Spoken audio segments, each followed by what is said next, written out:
What if your dream retreat could become your worst nightmare? I am Paul, and tonight I will reveal the spine-chilling tale of my seemingly peaceful cabin getaway that twisted into a horror story. Ready to uncover the terror that awaits in the wilderness? It started as the perfect escape. A cozy cabin nestled deep in the woods, surrounded by towering pines and the tranquil sounds of nature. But as daylight faded, an unsettling cold gripped the air. Shadows danced just beyond the edges of my lantern's light, teasing my imagination. The serene retreat quickly warped into a place of dread, where every creak of the floorboards seemed to echo the quiet whispers of something watching from the dark. I was completely alone, or so I thought. The wilderness had its secrets, and soon I would learn just how terrifying they could be. It all started with the excitement buzzing in the air as we piled into the car, ready for what promised to be a perfect weekend getaway. The kind of retreat that pops up in travel magazines.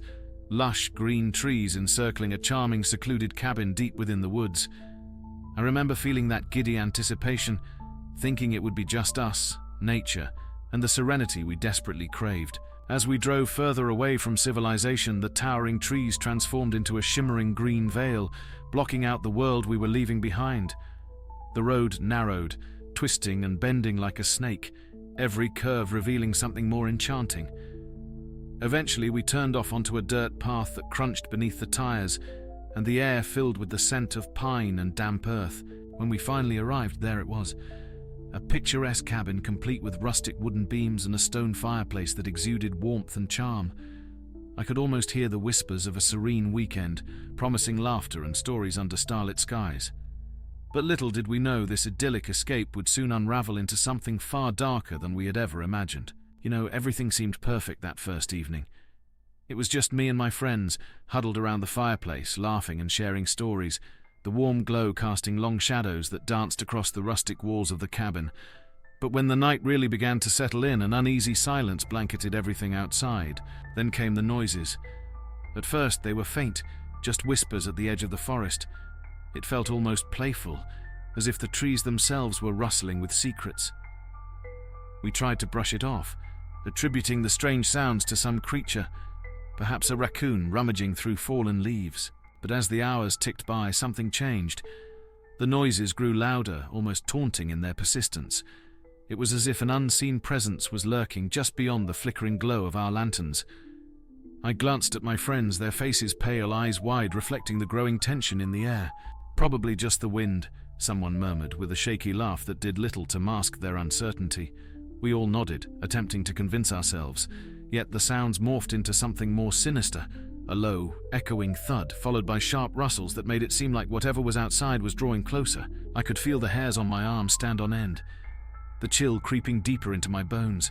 It wasn't just nature anymore, it felt alive, watching us intently. That eerie atmosphere wrapped around us, tightening like a noose. All the while we shared nervous smiles that masked an underlying dread. The first night was just the beginning. As we settled in, trying to dismiss the strange noises, a creeping dread began to fester among us, a feeling that soon intensified. We were sitting around the fireplace exchanging ghost stories when it happened. A faint, creaking sound echoed through the cabin, as if someone were treading softly across the floorboards. My eyes flicked toward the hallway as I felt an icy breath whisper against my neck. "Did you guys hear that?" I asked, trying to mask the tremor in my voice. At first, everyone shrugged it off, laughter filling the air, but that didn't last long. Moments later, the front door swung open, by itself. A heavy gust of wind rushed in, extinguishing the flickering flames of the fire. We all froze, exchanging glances tinged with apprehension. The door had been locked. None of us had moved. Then came the lights. I had never seen anything like it. One by one, the bulbs started flickering madly, casting shadowy figures that danced around the walls like specters. Though the night was still, it felt as if the cabin breathed with life, each flicker escalating our growing unease. My heart raced as I grasped my flashlight, its beam piercing through the oppressive darkness, but the shadows only grew darker, and the cold. Oh, that chilling cold that slid under your skin and settled deep into your bones. There were spots around the cabin that sent shivers down my spine, places where the temperature dropped drastically, as though icy fingers clawed at us from the walls themselves. I could see my breath puffing out like a ghost before me, and I could feel the anxiety wrapping tightly around our group. Whispers began to swirl through the air, murmuring indistinctly, growing louder and more urgent as I frantically scanned the room. We huddled together, trying to find comfort in numbers, but as the cold seeped in deeper, it became all too clear we were not alone. I remember the night everything changed. We were sitting around the table, the flickering candlelight barely pushing back the encroaching darkness. Laughter filled the air, but an uneasy feeling clung to us, something just beneath the surface. I glanced out the window, mostly out of habit, but something caught my friend Sarah's eye first. "Did you see that?" she asked, her voice barely above a whisper, her eyes wide with terror. The joking atmosphere dissipated instantly. "What are you talking about?" I replied, trying to mask the growing dread in my own chest. As I turned, she pointed frantically toward the window, her finger trembling. There, it was hardly more than a fleeting thought in the shadows, but there it was, a figure. Tall and dark, its outline barely perceptible against the night. It lingered at the edge of the glass, hunched as if studying us. My heart dropped, adrenaline surged, and the air felt thick. Then the panic hit. It wasn't just Sarah. All of us felt it, a primal fear knitting itself across the group. "Is this a joke?" Mike stammered, his voice trembling. I could see the belief sinking in. "No joke," Sarah replied, still staring wide-eyed. My throat felt raw as I struggled to quell the urge to bolt. The uncanny events we had brushed off before suddenly transformed into something else, something sinister. What was that thing? Who was watching us? It felt like reality was unraveling and the shadows were closing in. That moment marked the shift from laughter to dread. The cabin had morphed from a cozy retreat into a trap. We were no longer just friends having fun, we were prey, and whatever lurked outside the window had its eyes on us. You know that feeling when you are just a little too immersed in a story? That is how it felt, sitting around the fire that night, the shadows creeping closer and the air thick with tension. One of my friends, Jess, had been unusually quiet all evening. I noticed it first when she stopped laughing at our jokes and just stared into the flickering flames, her face illuminated only by the orange glow. The next morning she quietly admitted it. She had been having these vivid nightmares. At first I thought she was just trying to freak us out, playing along with the spooky vibe of the cabin, but the way her eyes widened told me this was serious. Jess described haunting visions of figures lurking outside the windows, whispering her name. She could feel the cold breath at the back of her neck and a gnawing sense of dread that twisted her stomach. The worst part, she said they felt real, so alarmingly real that when she whispered "help me" into the night, she half expected someone to answer. Then she shared something staggering. Those nightmares were eerily connected to the cabin's history, tales she had dismissed just like the rest of us.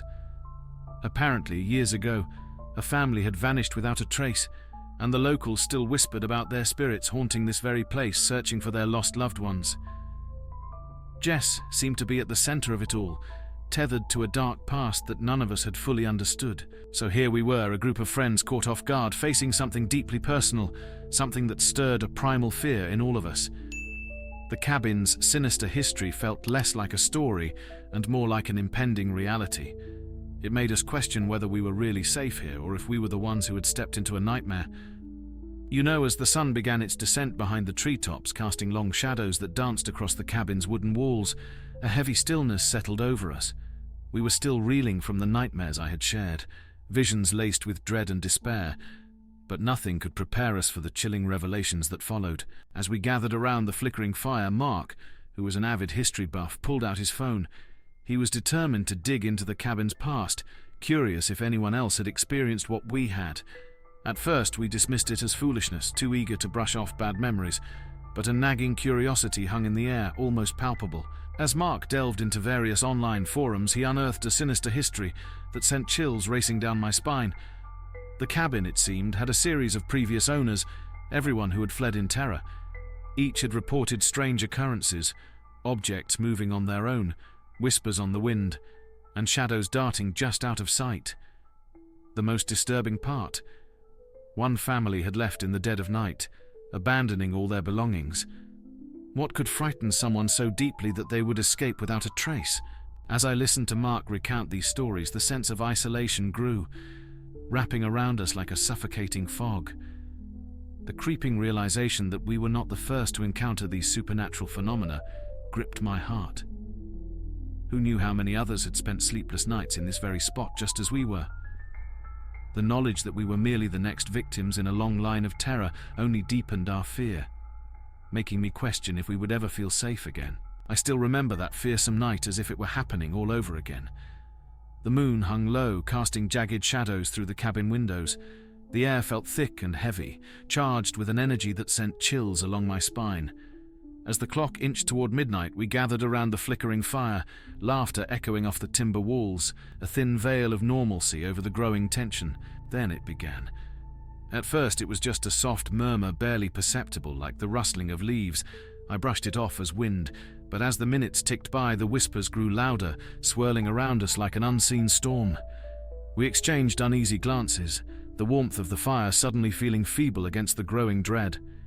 I leaned closer to the group, urging them to ignore it, but the whispers escalated into disjointed sentences, sounding almost like desperate pleas. My heart raced as the words slithered through the air, wrapping around my throat. "Get out. Help us." The chilling message struck a visceral chord. Each whisper pressed against my mind, unraveling my rational thoughts, peeling back layers of sanity.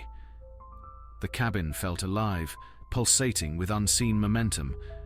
My friends were paralyzed, their faces drained of color. We were all trapped in this suffocating cocoon, teetering on the edge of terror until, finally, from the corner of the room, a figure flickered in the darkness, a silhouette against the wall, and that's when panic erupted. You know, there comes a point when fear can no longer be ignored. After that night with the ghostly whispers echoing through the damp walls of the cabin, my friends and I stood together in a stark reality that we barely wanted to acknowledge. The more we discussed what we had experienced, the heavier the air seemed to grow, each of us exchanging glances filled with unsaid words, fear, confusion, and an odd sense of guilt. As dawn broke, the sunlight attempted to pierce through the oppressive atmosphere, but it did little to lighten our spirits. I remember looking around the cabin, its rustic charm now twisted in my mind into something grotesque.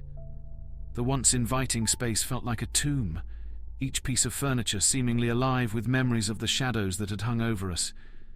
Every creak seemed accusatory, a reminder of the things we tried to brush away, to laugh off. But there was no more laughter now. Making the decision to leave felt surreal. We hastily gathered our belongings, hands shaking as we packed away the remains of what was supposed to be a fun weekend, a good escape from reality. Each item placed in our bags felt heavier than the last, tinged with the weight of what we had encountered. I could sense the palpable relief when we finally zipped up the last backpack, as if sealing away the lingering threats contained within those walls. Yet that relief was fleeting, quickly replaced by an all-consuming dread that chased us down the narrow, winding road away from the cabin. The forest loomed on either side, dark and brooding. It felt alive, watching. The eeriness of the experience clung to us like a second skin. I glanced in the rearview mirror one last time, half expecting to see a shadowy figure standing at the edge of the clearing waving goodbye. But all I could see were trees and the fading outlines of a place I would never forget. A haunting experience that lingers still, reminding me that some places are better left behind. I remember the days and nights that followed our escape from that cabin. Each one felt like a haunting in its own right.